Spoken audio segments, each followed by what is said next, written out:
You don't need to use fuel. You can use CNG. I use solar. I hardly depend on NEPA. Bayo Onanuga. Now to the news info. Bayo Onanuga, the special advisor to President Tinubu on information and strategy, recently addressed the removal of fuel subsidies during an interview on Arise TV. He spoke in depth about how the removal, which has caused significant economic challenges in Nigeria, was not done without prior planning. Okay, so you know that you people did not plan. Is that not a recipe, what's it called, recipe for failure? He who has failed to plan has planned to fail. You people did not plan for it and you remove fuel subsidy, and your common sense did not tell you that you should return it back so that everything can go back to normal. You're telling us to go and use CNG so that everybody will die. You're using solar because you have money to install it. It is not everybody that has money to install solar. So people will just come and start talking anyhow. This Bayononik always talking nonsense. He spoke in depth about how the removal, which has caused significant economic challenges in Nigeria, was not done without prior planning, contrary to what many people believe. Onanuga explained that all the major presidential candidates in the last election, including Atiku Abubakar, Peter Obi, and Bola Tinubu, had already committed to removing the subsidy during their campaigns. Onanuga also pointed out that the process of removing the fuel subsidy didn't begin with Tinubu, but was actually initiated by former President Muhammadu Buhari. He initiated it. Did he carry it out? No. He didn't carry it out because he must have foreseen that it is going to cause more problems in the country. So he stopped it.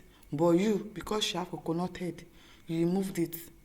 And now people are going through various problems. We can't afford to buy food. We can't afford to eat. We can't afford to do anything. He clarified that Buhari had already planned for the subsidy to end in June 2023. So when Tinubu made his declaration at Ego Square that the subsidy was gone, it simply reflected what had already been set in motion by the previous administration. According to Onanuga, the budget that Tinubu inherited from Buhari did not account for any continuation of fuel subsidy. Buhari is different. Tinubu is different.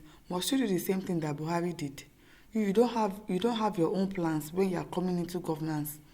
So you decided to carry on what this person said he wanted to do, and you did it. You did it and it didn't come out well. Can't you just go back and change and think of better ideas and think of better things to do? He further explained that the removal of fuel subsidy was not done flippantly. It was done flippantly.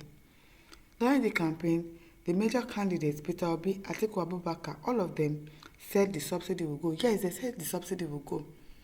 But if you want to do something, you make proper plannings.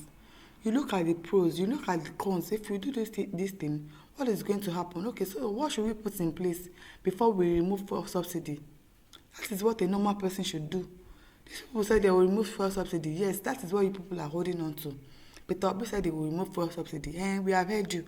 But do you know the plans that he has before he implements it? You don't know that. You just came, you became the president.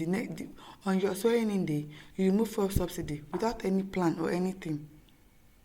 You don't do things like that. You don't do things irrationally. In fact, Tinubu predecessor Buhari had already scheduled that in June 2023, the subsidy would go.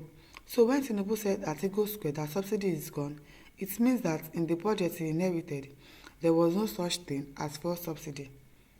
Onanuga acknowledged that removing the subsidy has created some disruption, but he emphasized that the government is working on alternatives to cushion the impacts. That is what you should have done before you removed it. You should have implemented an alternative before you removed the fuel subsidy. An alternative should have been on ground before you decide to remove it. It is not medicine after death. It is when you have removed it that you are not looking for solution, that you are not looking for alternatives. It doesn't make any sense. You people should be reasoning before you talk. I say, this thing I'm saying, does it make sense? I didn't plan for something. I didn't plan for alternatives before removing something. And now everybody is going through it, but you don't know because you have money to buy solar, you have money to buy fuel. It is not affecting you.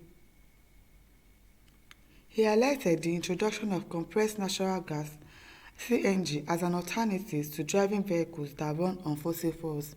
This your alternative is not going to work because it is a disaster in waiting. You can't expect people to put gas in their car and leave it on the road with traffic. God forbid if one explodes, every other one is going to explode. What is that? Disaster. It is a recipe for disaster, so we do not want it. We do not want it. He also gave an example from his personal life, mentioning how in Abuja he relies on solar energy for power because you have money to install it, reducing his dependence on the national electricity grid (NEPA). People don't even have shame. You, they don't have shame. You don't rely on NEPA, something that we should have in abundance. Even Ghana, they have constant electricity, but we can't boast of it. And our governors, our presidents, they are not ashamed to say it, that you don't rely on NEPA. According to Onanuga, the government is trying to encourage Nigerians to adopt similar alternatives and is aiming to create a shift in the way country approaches energy consumption. When you remove subsidy, it is going to create some disruption, but you can see that the president is trying to create an alternative. You should have created an alternative before you removed it. That is the right thing to do. That is the same thing to do. He is saying that, look, you don't need to drive on fossil fuel. You can use CNG. Where I stay in Abuja, solar light is my primary light. I hardly turn to NEPA. So the government is trying to teach us that we need to find an alternative. Now, no well. The government is creating some kind of pattern change in Nigeria. So the pattern change is to be using gas on the road. Even developed countries are not using gas on the road. Talk less of Nigeria with bad roads, with traffic, with traffic lights that are not working. We should use CNG. We are coming. Akerecom says, Onanuga, you use solar because you have access to public fund to spend. Have you asked yourself how many Nigerians can afford solar? Help me ask him more. People like you and your principal at the helm of affairs in Nigeria refuse to provide electricity for Nigerians, used by clean public institutions. No electricity, no water, no hospitals. Shame on you, shame on them. But that shame, they don't have it. They don't have any shame. John says, you have money to buy solar. Abi, is it everybody that can afford to buy solar? It is not. Even the fuel, we are struggling to buy it. Yeah, you are saying that we should buy solar. We should use CNG. Thank you, sir. Martin Luther says, after lying Muhammad, now Onanuga started his own by making sure the Yoruba and talking is booted out, so he now lies and says as he likes. Someone being useless is not what you want to see, but what you are seeing him doing. I'm telling you, very careless person. He talks anyhow. This Onanuga, he talks anyhow. We should go and buy. We should use solar. It is because you have money to buy it. So people should do it. You create an alternative before removing something. Before people remove the subsidy, you should have planned for alternatives. Not now telling us that we should go and be using CNG and we should go and buy solar. How is that an alternative? People should have small shame. My listeners, over to you. Leave your thoughts in the comment section. Do not forget to like, to share and subscribe. Thank you for listening. See you some other time. Bye.